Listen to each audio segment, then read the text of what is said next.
Scripture and in the reality that Christians can be transformed. We do that also through bachelor's, master's, and doctoral degrees. We'd love for you to learn more about Wesley Biblical Seminary at wbs.edu, where we're developing trusted leaders for faithful churches.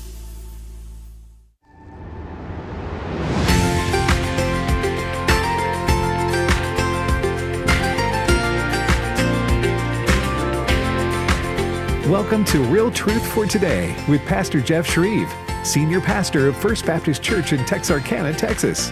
Now, here's Pastor Jeff. Well, good morning and welcome to Real Truth for Today. Pastor Jeff Shreve here. It is Wednesday, May 21st. Hope you're having a great morning. 1 Peter chapter 3, verses 14 and following. But even if you should suffer for the sake of righteousness, you are blessed.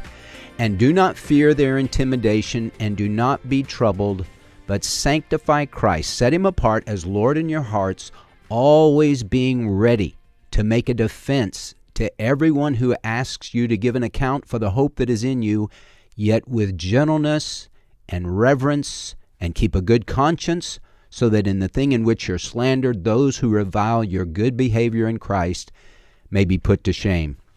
Well, I'm holding in my hands the brand new book, Apologetics for an Ever-Changing Culture.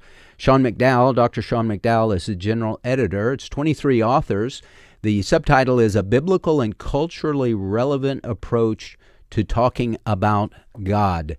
Now, Sean McDowell is the son of Josh McDowell. Josh McDowell, the very, very famous apologist, and Sean is following in his dad's footsteps. He's got a PhD in apologetics and worldview studies from Southern Baptist Theological Seminary in Louisville, Kentucky, internationally recognized speaker, author of numerous books, and the host of Think Biblically podcast. Sean explores the biggest questions about God, morality, and contemporary culture. Sean, welcome to the program today. Pastor Jeff, thanks for having me. This is a treat. Well, I hope I got everything in there. Oh, I did forget you're associate professor in Biola's University Christian Apologetics program. You're a busy guy. You know what? I've got a lot of help in each one of those that helps me delegate. Well, I think I might have told you this, Sean. The first time I met you, I think you were about 4 years old. Your dad came to the University of Texas. I was a student there, and you were with him on one of his speaking trips. He came to Austin quite a bit when I was there, and we brought him in a number of times to speak to the students and to speak to Allendale Baptist Church at that time. So I don't expect you to remember me. Well, I thought you looked familiar. I think that was the early 80s, right? Yes, the early 80s. Okay, let's talk about this book. I bought this book for our staff. We're going through it chapter by chapter, and your dad's chapter is the chapter we're in for today. I have staff meeting on Wednesdays. But how did this come about, and how did you choose the contributors that you chose? Those are great questions. I first wrote a book called Apologetics for a New Generation. In 2009, it came out. And it was the same as this. I did the intro, and that one I think I wrote a chapter and then kind of brought a team together. And what really struck me then is that there's dozens and dozens of books on how to defend the Bible, intelligent design, cults and other religions, but very few on apologetic and evangelistic methodology. What do we do with this? So I wrote that in 2009 for a compilation book. It did really, really well. And then the publisher actually came back to me and said, hey, we'd like to update it and just shift the name to Apologetics for an Ever-Changing Culture. And then it was a matter of saying, all right, what topics are new? And when I say new topics, there's a difference in new strategies. Like we didn't have a chapter in that book on how to do apologetics or evangelism online because it was just starting around that time. Yeah. There wasn't a chapter on apologetics and mental health because we've seen that really explode. We added an interview on deconstruction. That's a big topic people are talking about. Right. And we also added a chapter on the new thought, which intersects with new age, because that's become even bigger in our culture in the past few years. So it was a combination of what are new topics that haven't been covered that people need information on, and what are new strategies, and who's the best person to write it. Yeah. So when you are you doing this on your own as far as going through, well, should I ask this guy or should I ask that guy? And how do you determine who's going to do what topic? Well, I came up with the list, but I would go back and forth with the publisher. I also go online, certain apologetics Facebook groups at the time. I would just drop in there and go, hey, updating this book. Here's some different ideas I've thought about. Am I missing any chapters? And just get feedback from other people. Sometimes I'd send out something like a tweet and just say, hey, here's topics I'm thinking about. If you're going to cover apologetics today, what are the biggest topics? So I would talk to people. I talk to my students and just try to gather a sense of what are the biggest issues that need covering. And then, frankly, I just looked around myself with my relationships to figure out who would be the best person to write this. So, in this lane, I looked for people that had an interest in apologetics. I look for people that carry themselves in a certain fashion because Mm-hmm. you might say you're platforming somebody by putting them in a book. And Mm-hmm. I look who's published and written and established. So it wasn't just a name game. I'm not Mm-hmm. interested in having recognizable names for the sake of recognizable names. I want this to be the most helpful book for people. Yeah. So who do I think is really practicing this and doing this and an expert in that area? Kind of piece those together and reach out. And I think everyone but one was able to do it. Sean, when you put together something like this and you have a lot of authors, because you're an author and you've authored a number of books, do you find yourself being like, well, I wouldn't say it that way, and maybe I should have written this chapter? Do you run into a little bit of that? There's a couple chapters that I thought I could definitely write this. There's some that I couldn't, like the chapter on New Thought. Teaching apologetics in the church. I mean, I'm on the teaching staff at my church, but I really wanted a pastor to do that. So Derwin Gray wrote that for me. Mm-hmm. So yeah, there's probably a few chapters I could write, but I part of this is we live in such a fractured age right now where there's so much division and competition within the church. And the more I could find different voices within the church and kind of say, you know what? People in this project might disagree on an issue here and there, which is fine, but we all agree on the importance of apologetics. We agree on the Mm-hmm. importance of unity. We agree on the gospel. That's why I wanted to include more people rather than try to write a number of different chapters myself. Sean, what do you do if when you get the manuscript back from the person that you asked to write it, if there's some things in there you're like, I don't know if I agree completely with your premise. Did you run into some of that? I had probably one or two chapters where it wasn't just like this is heresy or this is Right. outright wrong. It was just like, you know what, could you nuance this? Or would you be Mm-hmm. willing to add this? Or here's what a skeptic might say, and I don't know if they'd be satisfied with the response here. I wondered if you can expand it a little Mm-hmm. bit. So, people, if you're clear up front, you typically get what you're looking for.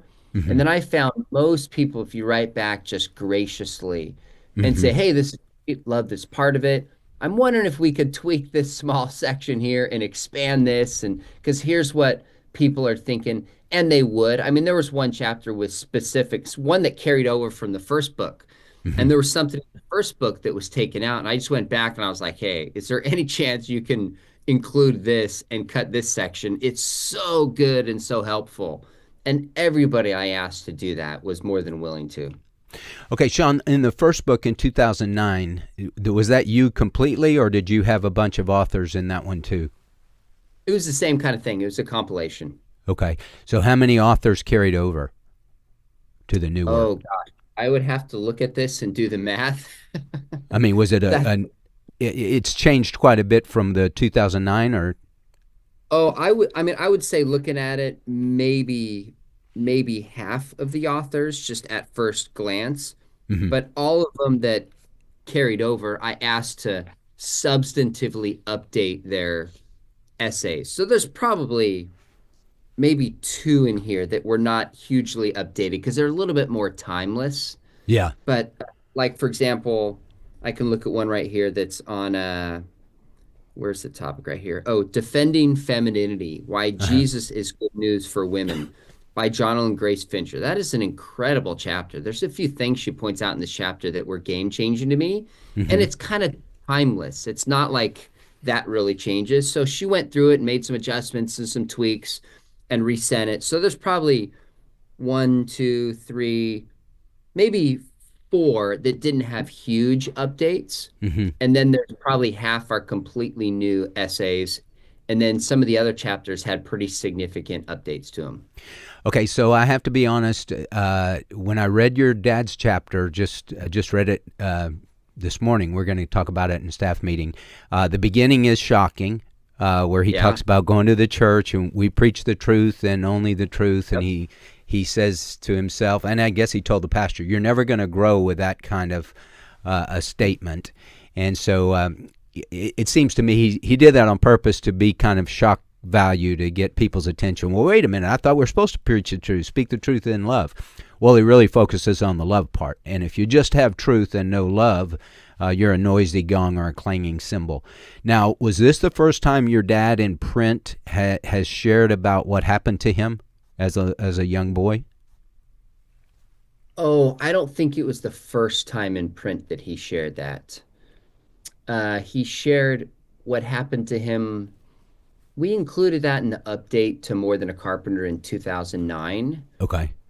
I don't know the answer to print. I remember when he started sharing it around that time. Uh-huh. Uh, he had shared it with others, just not publicly. It was just a public secret, but not something he hadn't processed. But I don't recall if he included that in the first edition of Apologetics for New Generation or not. I'd have to go back and check on that one. Yeah. I would say in this chapter, you're right, it's shocking. But one thing to give context for it, it's about how relationships transform. Right.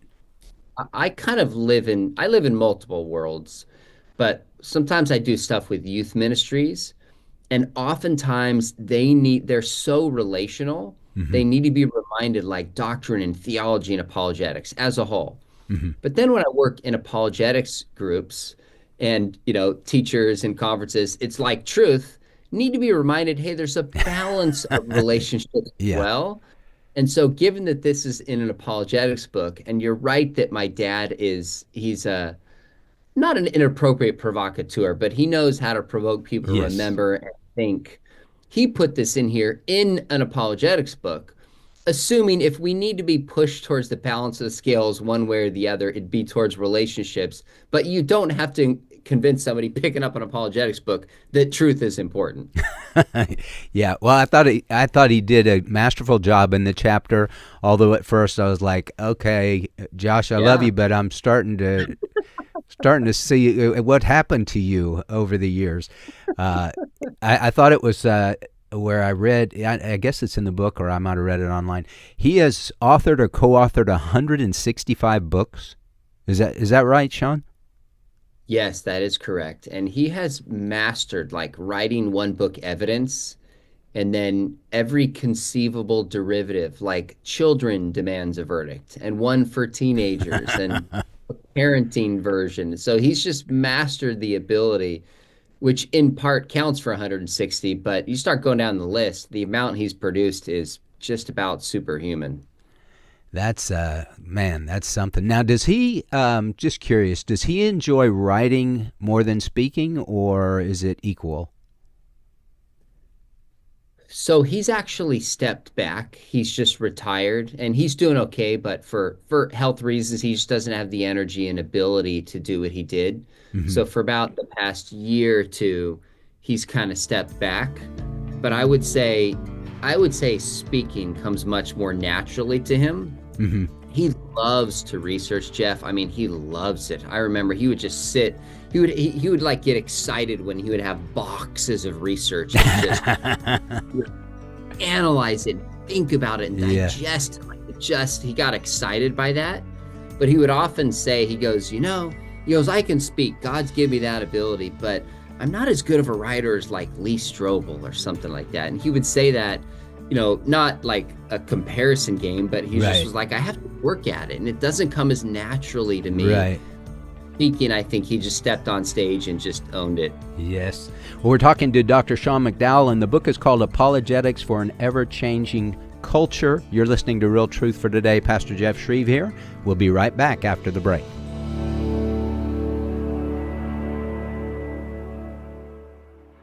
Hey friends, it's Jessica Peck, Dr. Nurse Mama, as your 1-minute parenting coach. Do you feel pressure in today's world to be a perfect parent? We feel like if we don't have our kids in the honors program or in select sports or wearing the latest fashions, we are somehow failing them. The truth is, our kids don't want perfect parents, even if that were possible. They want present parents. Are you physically in your child's presence every day? And when you are you emotionally present? Are you living in the moment? Are you making eye contact for 20 seconds or more? Are you listening with your whole face and attention? When you feel badly about your child not having something, remember that truly the thing they want most is you. I'll see you on the Dr. Nurse Mama radio show on American Family Radio. The Middle East, that's one part of the world we need to pay attention to, especially the country of Israel. Each week, I'll help you make sense of what's happening in that region through a biblical lens. I'll bring you important information about security threats, archaeological discoveries, biblical prophecy, ministries happening on the ground, and much more. I'm John Riley. Join me for the Middle East Report Special Edition every Saturday at 6:30 p.m. Central on American Family Radio as I connect you to the people, places, and geography of what we read in God's Word. All of chapter 4 through 19 has to do with what God is going to do when He pours out His wrath upon the earth. The church won't be here. The church will be in heaven. How do we know that? We just looked in through the door and the church is up there already. Dr. David Jeremiah continues his series in Revelation, Escape the Coming Night, next time on Turning Point. 5:30 a.m. and 7 p.m. Central on American Family Radio. You could be a part of our first ever Weekend with AFA, Thursday, October 2nd through Saturday, October 4th in Tupelo, Mississippi. Our Weekend with AFA event in October is going to be a chance to meet AFA supporters in person. We'll have tours, fellowship, special speakers, and more. I'll do some stand-up comedy, Abe will do some preaching, and I'm really excited about it. It's a Weekend with AFA, Thursday, October 2nd through Saturday, October 4th in Tupelo, Mississippi. Speakers will include Abraham Hamilton III, Jenna Ellis, Tim Barton, Tim Wildman, and more. I am thoroughly looking forward to our Weekend with AFA coming up in October, where we're going to be able to meet our supporters like yourself, to fellowship, to visit our facilities here in Tupelo, and to have everyone come together for a wonderful weekend. That's October 2nd through 4th. It's a Weekend with AFA, and we hope you can join us. Register at afa.net/weekend. That's afa.net/weekend.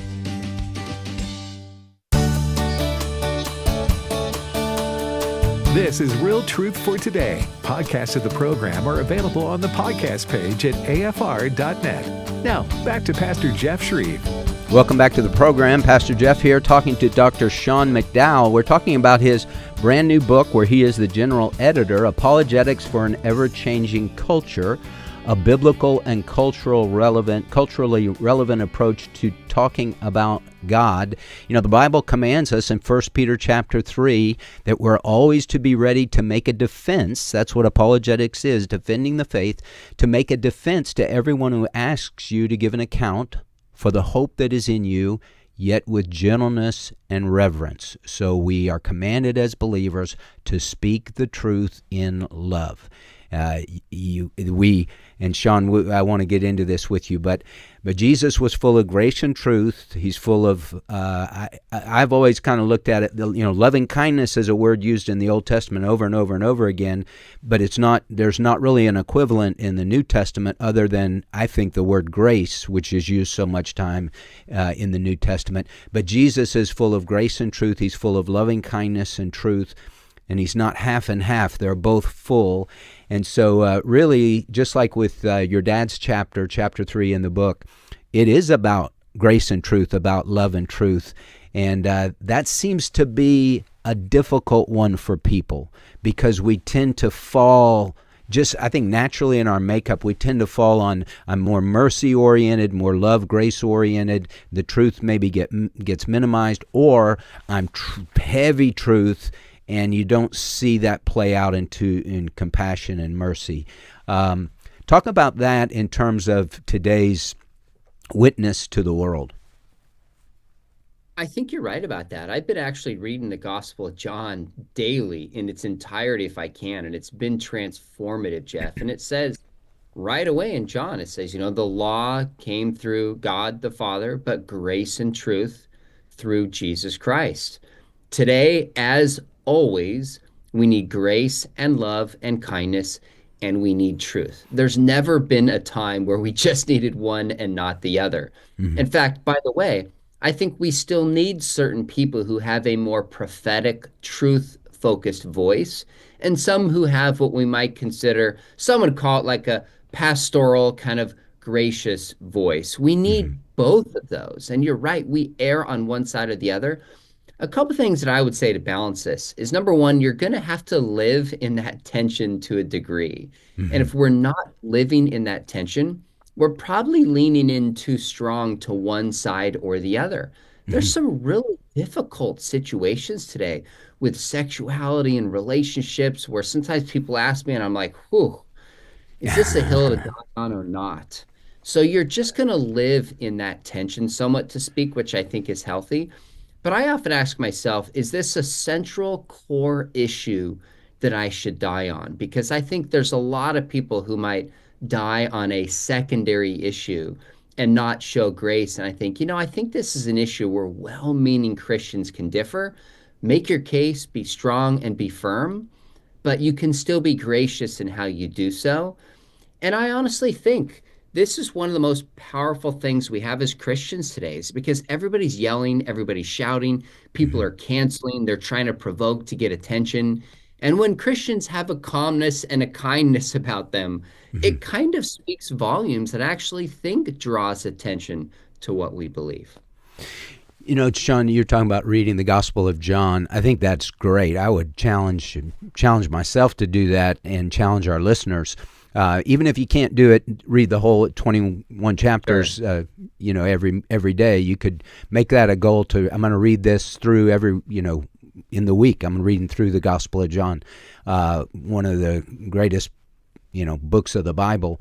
When you think about the Gospel of John and how the Lord's approach was different with different people, so John 3 with Nicodemus, his approach is one way. John 4 with the woman at the well, his approach is another way. Unpack that a little bit if you would. Why was Jesus more straightforward, let's say, with Nicodemus, telling him point blank, you're not going to go to heaven unless you're born again, as opposed to how he was not coy, but he was more, I don't know what the right word would be. He's leading with living water, and then he's going into, well, go call your husband. So what do you see the differences there? Well, I don't know that Jesus had a blanket evangelistic strategy that he applied to every single situation every time. Mm-hmm. He used wisdom, and I think he understood what questions are people asking, what barriers do they really have, and how do I reach them where they're at? So Nicodemus comes to him alone at night, right? You see this theme in the Gospel of John of people who fear the religious leaders. Even the blind man who's healed in John 9, his parents don't say they know that Jesus did him for fear of the religious leaders at that time. That theme comes through a lot. So when it's just Jesus and Nicodemus, who's a religious leader, who's teaching people, and clearly if he's in that position, he can take it and he needs to know and is having influence, Jesus is going to shoot straight with him. And you get the impression that's what Nicodemus wants. But now it's not only a Samaritan, but a woman at a well, and Jesus is alone. She's had 4 husbands, and the one she's with now is her 5th. Jesus seems to handle the situation a little bit more tenderly, let's just say. And it works because she realizes he's a prophet. And then she goes and tells, everybody. There's obviously some hyperbole going on. She goes and tells everybody, and then he goes and spends 2 days with Samaria to hear him themselves, and as a result, many believe. But then you also go one chapter forward to John 5, and then you skip into like John 8. Jesus is brutal with some of the religious leaders Oh, yeah. publicly. I mean, he calls them liars. He calls them their father is Satan because Right. they're not coming to him with questions trying to figure things out. They're trying to disprove him. They're trying to shame him. They're saying to him distinctly, you're born in sexual immorality. And Jesus doesn't back down and tell a parable. He goes right at them. And so we see this side of Jesus at times that is bold and clear and speaks truth. He's not just trying to win a crowd. And then you go one chapter forward in John 6, and he's like, you need to eat my flesh and drink my blood. Right. And it's like, what is he saying? This is the opposite of a pro-growth strategy. Yes. And his disciples are like, offended. Some of them leave. And then he says to Peter, and I always wonder the tone of this. He's like, will you leave too? And I wonder if it was like a sadness that was there or a challenge that was there. And Peter's like, where are we going to go? So Jesus spoke truth clearly at times and was not afraid to offend people if he had to. But he had this kind, soft edge to people as well when that was necessary for them to receive the word. Yeah, I remember my pastor, Damon Shook, told me, he said, notice how Jesus, he's harsh with the religious crowd and the religious leaders. He said, you don't read about him being harsh with the Syrophoenician woman or the woman at the well or the woman caught in adultery. He's very gracious to those people, the woman that weeps at his feet, the prostitute in Luke 7. And I can't think of any passage where Old Testament passages, God is pretty rough on the Gentiles, but Jesus wasn't, and it seems like those people had the knowledge that they were sinners. That was they didn't have to be convinced of that. They knew they were far from God, whereas the Jews felt like, hey, we're good. We have Abraham for our father, and as they argue with him in John 8. So, can you think of any passage, Sean, where the Lord was maybe harsh like that with a Gentile? None is coming to mind, but we just don't have a lot of instances of Jesus interacting with Gentiles because he is first to the Jews and then the Gentiles. So those who come to him, as far as I can think off the top of my head, already have a sense of who he is, are already desperate for need. And so they're in a different situation. I wish we had Jesus doing an evangelistic message explicitly to Gentiles or leaving, kind of Judea and going somewhere else to see how he would engage them. I mean, Paul, I know it's not Jesus, but Paul in Acts 17 is clearly engaging, Gentiles there. And he builds common ground. He clarifies the differences between their gods and his God. And then he challenges them pretty boldly. He speaks out boldly. He doesn't, attack them in the way Jesus did in John 8, but it's just a very different circumstance. So it's hard to draw certain conclusions about Jesus and Gentiles, as far as I can tell, from the limited number that we have. Yeah. Good point.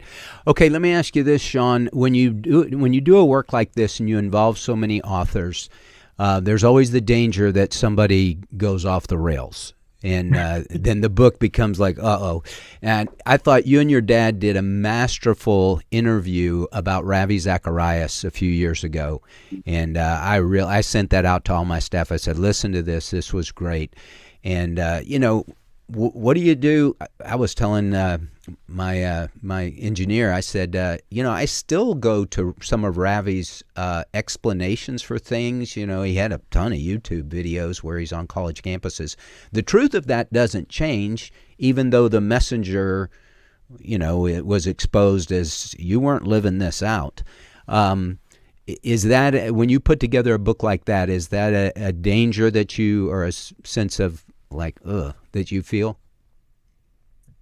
It is. And, making sense of what happened to Ravi, we've all got to land in different places and make sense of it in different ways. For me, I wouldn't use personally, I would not use his resources at all. You're absolutely right. Truth is the truth and doesn't change. And he really was a remarkable speaker on stage, but I don't trust him at all.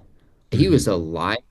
He clearly didn't just fall short. I mean, to the end, as far as we know, never repented of what he had done wrong that just profoundly and evilly hurt people.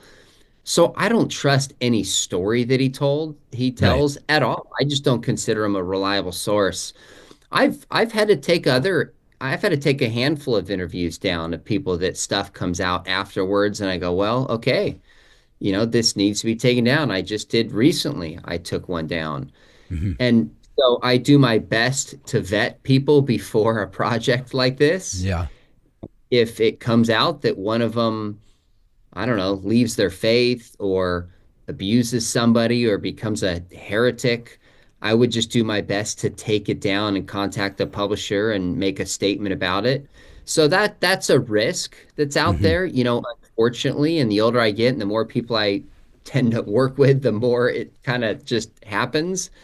But I'm not going to stop working with people that I think do good work because I just think we're called to do so. I mean, this interview, if I became the next Ravi and I'm not going to, you would have to consider taking it down. You're platforming me right now. So we're all kind of together in a sense. Yeah. Not to beat a dead horse on Ravi, but Sure.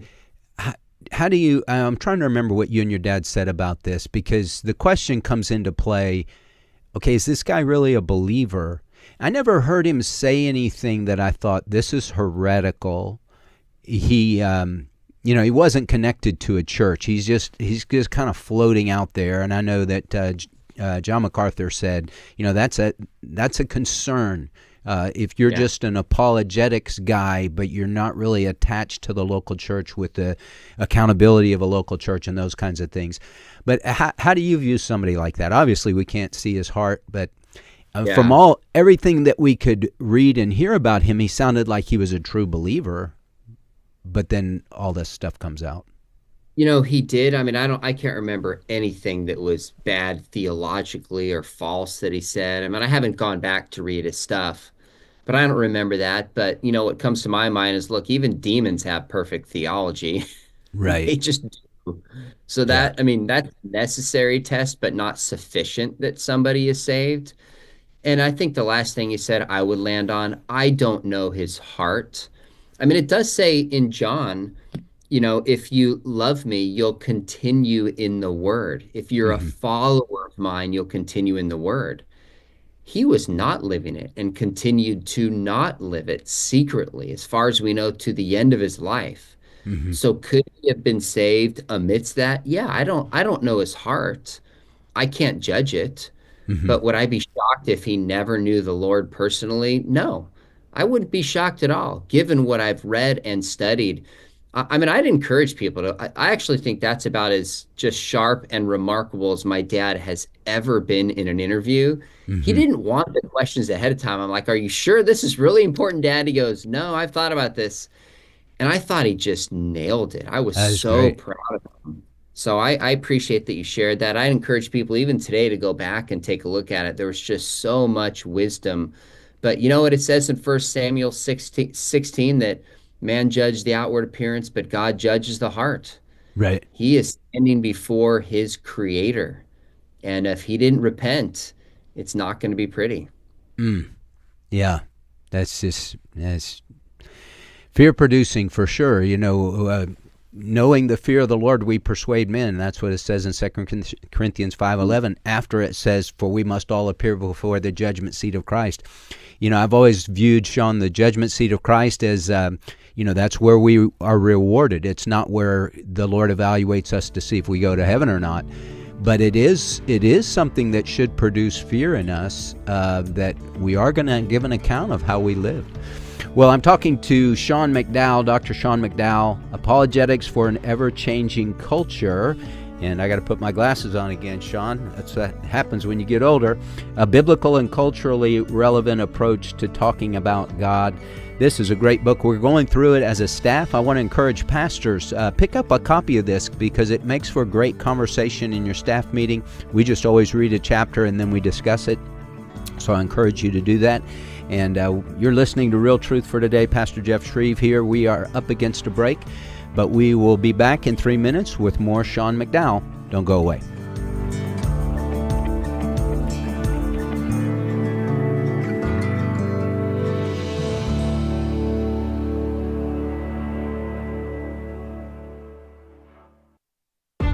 If we lose this cultural war, we're going to have a hedonistic, humanistic society. Discover the story of the culture warrior Don Wildman and how he went head-to-head with Hollywood, Playboy, the homosexual agenda, and the Disney empire.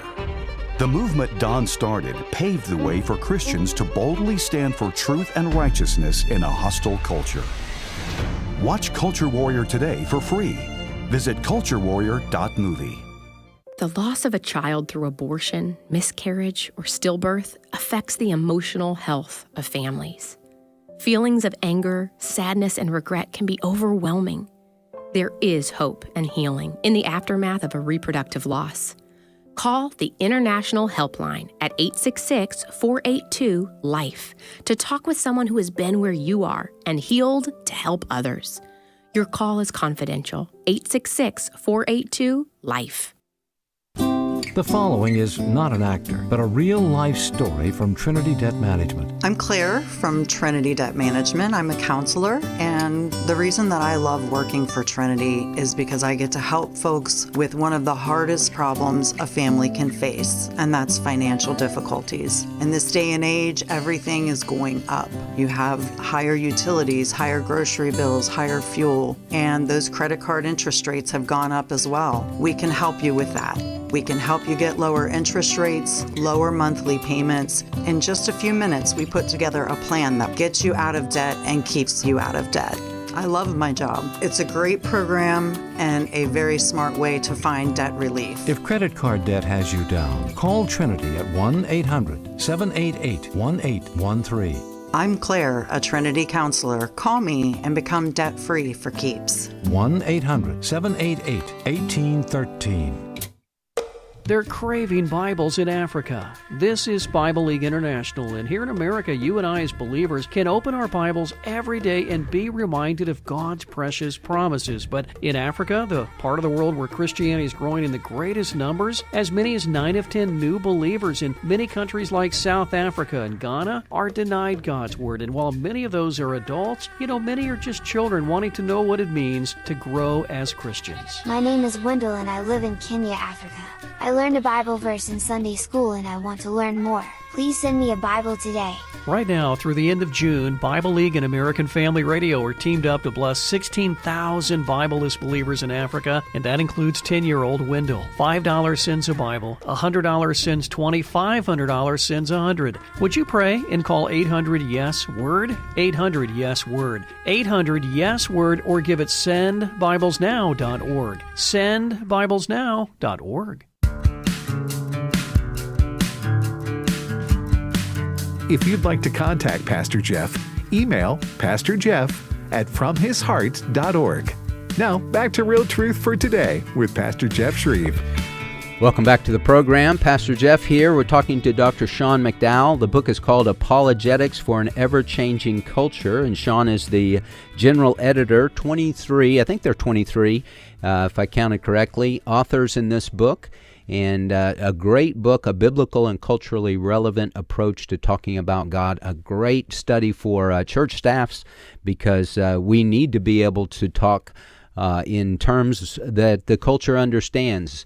One of the things, Sean, when I first came to First Baptist Texarkana in 2003, I had been taught by my pastor, Damon Shook, a statement from Billy Graham. You're anchored to the Word, but you're changing with the times in terms of how you communicate the Word.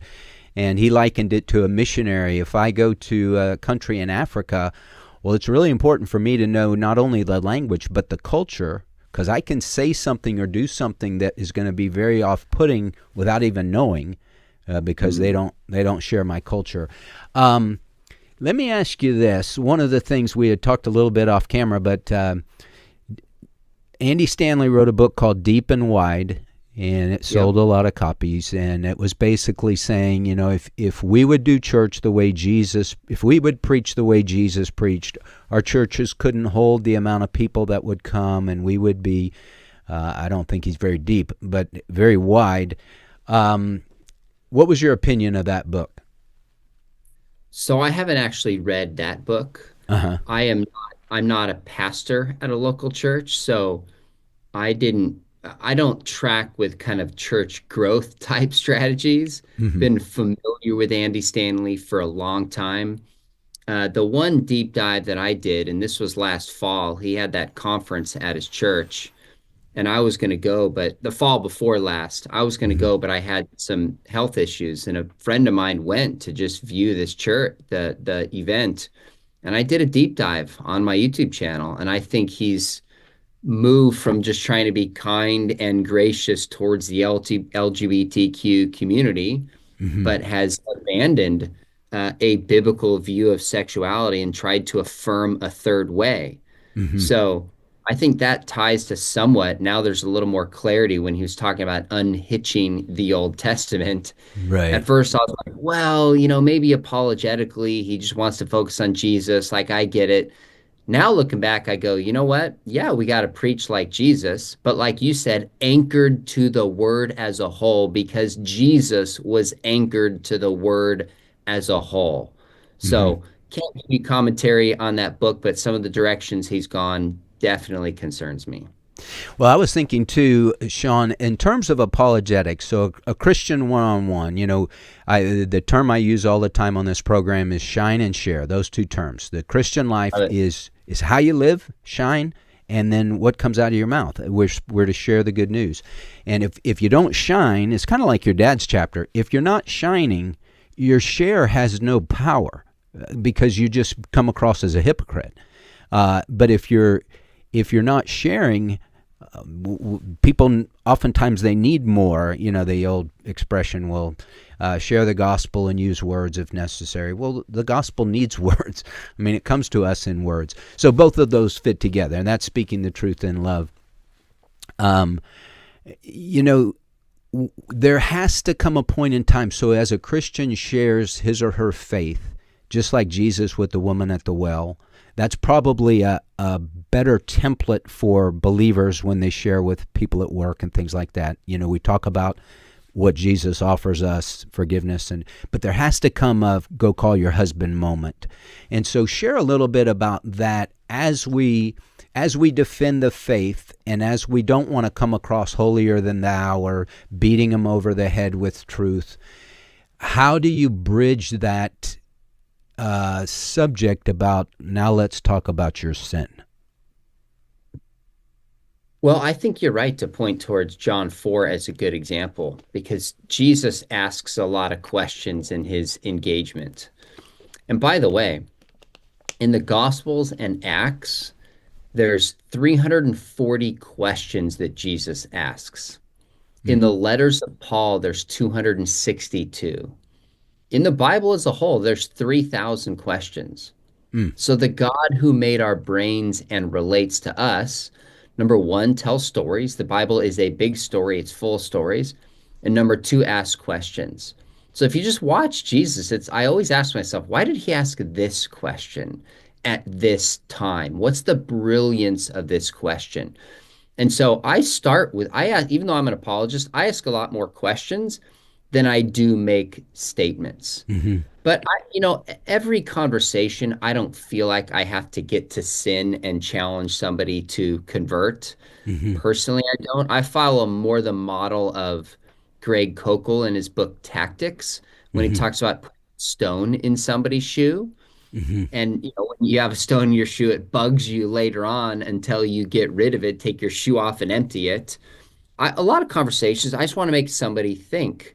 But I'm oftentimes paying attention if I sense that this person is open to spiritual things, if this person wants to talk about Jesus.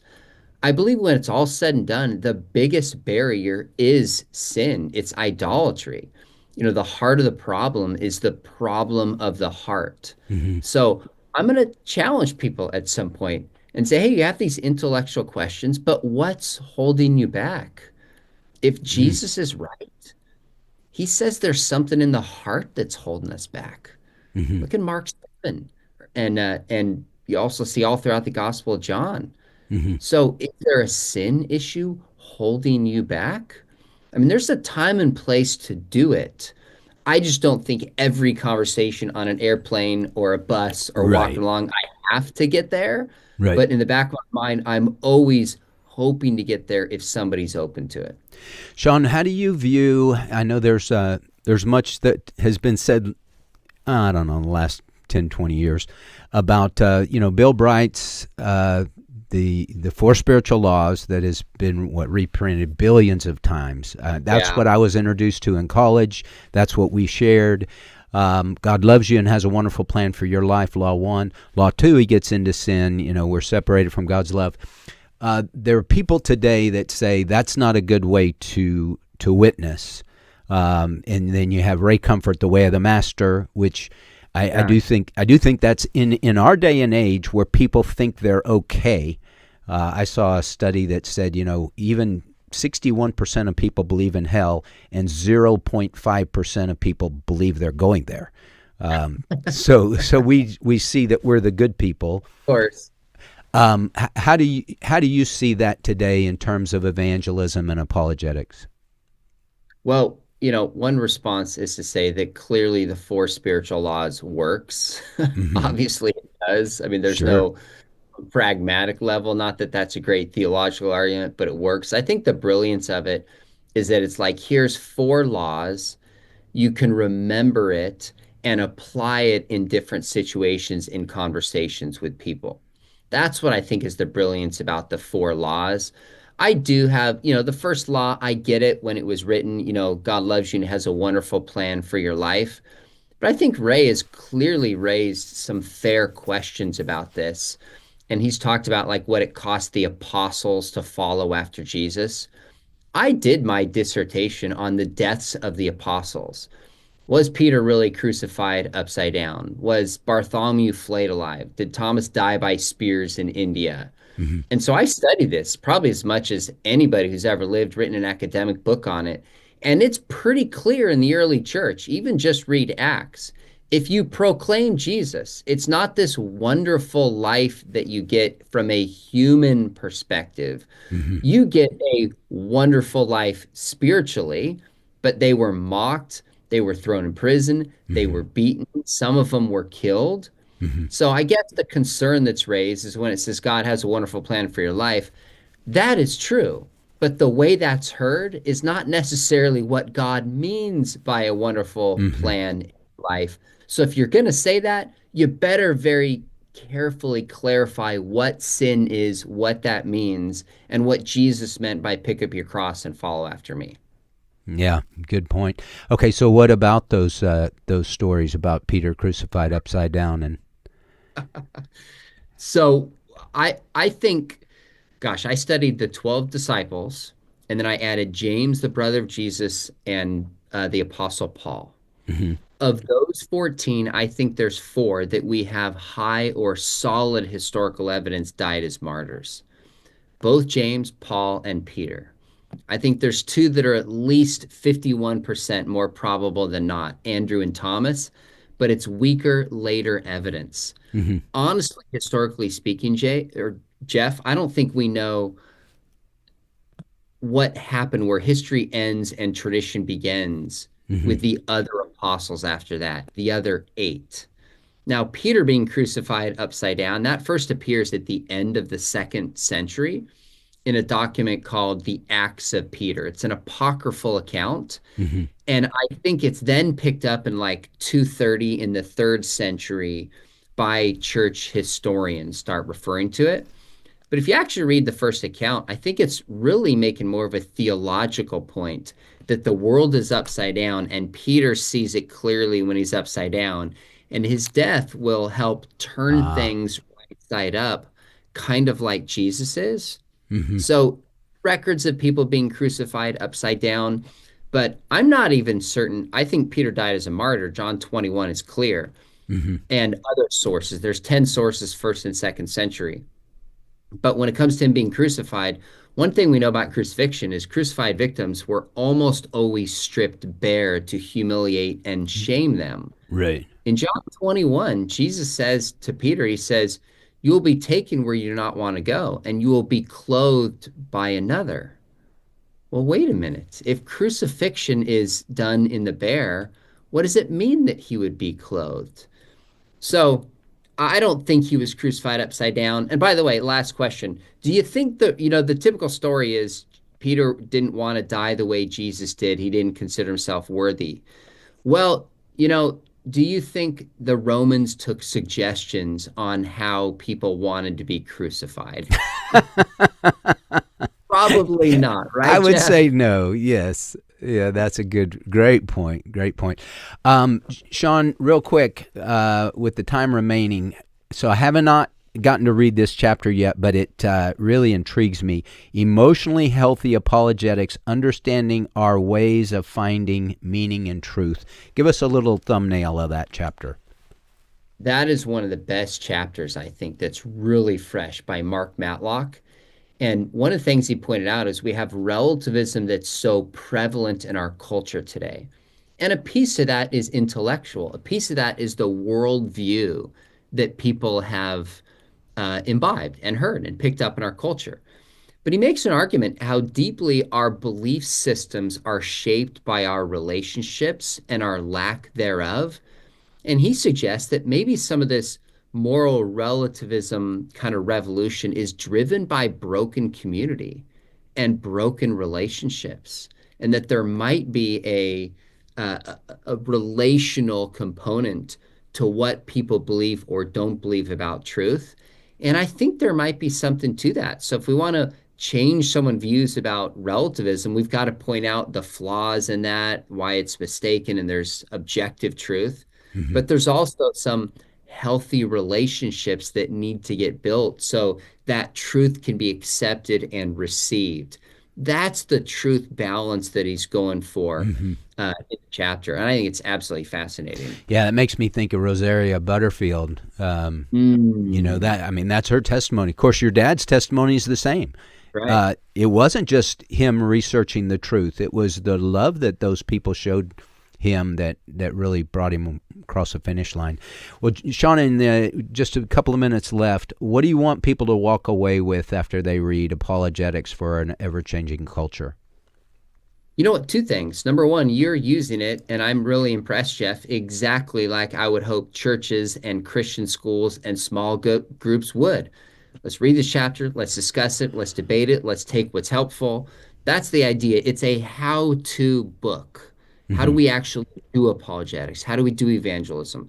So people might not use every single chapter, but everybody can use multiple chapters and be better online, be better in their family, be better, fill in the blank. So it's just to give people confidence and tools to better share their faith and engage others. Yeah.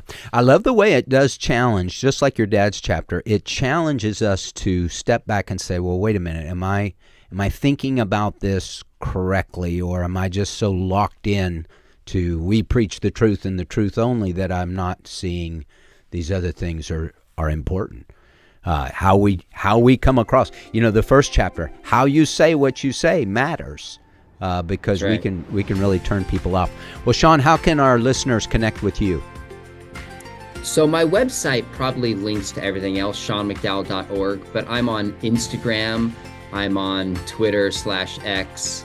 I really love YouTube, just long form apologetics conversations. So many of the topics in this book and guests I've had on.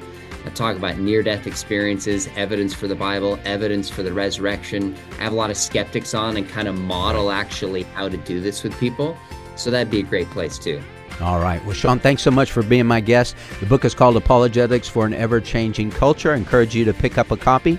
Thanks for listening to Real Truth for Today. Pastor Jeff Shreve here. I'll be with you again tomorrow. Go out today, shine for Christ, and share what great things the Lord has done for you, and God will use you as His witness. God bless you. The views and opinions expressed in this broadcast may not necessarily